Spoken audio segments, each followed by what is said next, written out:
अस्सलाम वालेकुम दोस्तों, मां जनाब जी उम्मीद है सब खुश ऐं शादो आबाद हूंदा। दोस्तों तव्हां व्लॉग त इलाही ॾिठा हूंदा, पर अॼु वण चढ़ण जो व्लॉग आहे जेको आहे सो असीं हिते ॼमूं आहे उन जे ॼमूं जे मथां चढ़ंदासीं ऐं उन जा ॼमूं वञी पटींदासीं मथां। अचो तव्हांखे वण चढ़ण जो तरीक़ो सेखारींदासीं। दोस्तों तमामु डिघो हूंदो आहे ऐं हिन जा लाम जेको आहे सो सफ़ा कमज़ोर हूंदा आहिनि ऐं हथु लाहिण सां ई टुटी पवंदा आहिनि बाक़ाइदे ई। तव्हां ॾिसी सघो था दोस्तों, हितां वञी असां चढ़ण जी शुरूआत कंदासीं। दोस्तों हिन महिल असीं कुझु चढ़ी चुका आहियूं।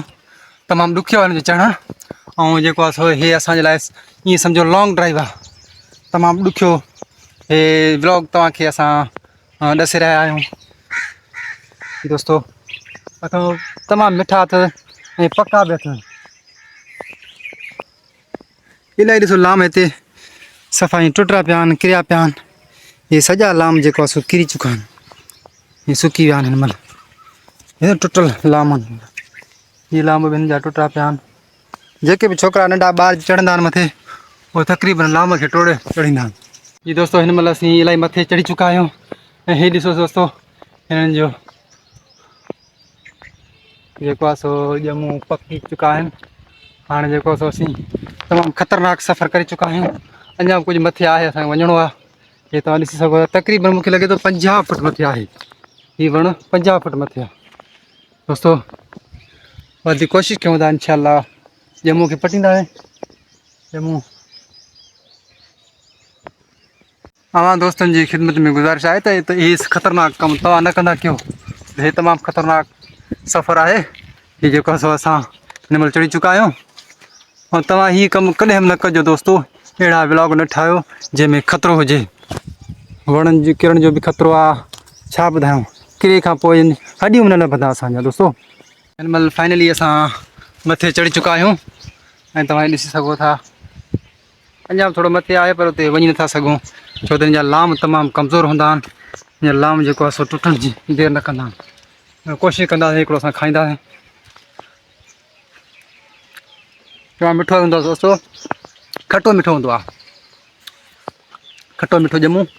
ऐं कोशिशि कंदा ॿियो पटींदासीं।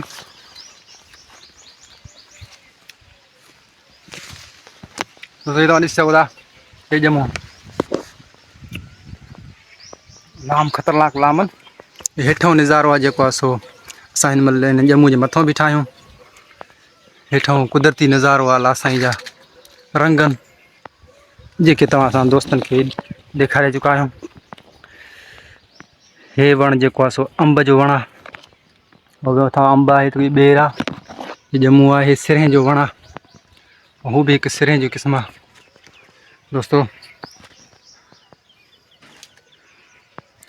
हे ॼमूं जेको आहे सो सिहत लाइ फ़ाइदेमंद आहे ऐं चवनि था अलाए केतिरनि बीमारियुनि खां बि शफ़ा ॾिए थो।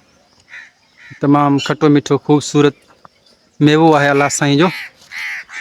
इहे सॼा मेवा, इहे सॼा ख़ूबसूरत नज़ारा अलाह साईं इंसाननि लाइ ख़ल्क़ कया आहिनि। तॾहिं त सूरे रहमान में अलाह साईं चए थो फ़बिआई आलाए रब्बिकुमा तुकज़्ज़िबान, मुंहिंजे कहिड़नि कहिड़नि नेमतनि सां तव्हीं इनकार कंदो। दोस्तों हिन महिल असीं वरी लहंदासीं। दोस्तों अनक़रीब असीं लही चुका आहियूं, हाणे लहण वारा आहियूं।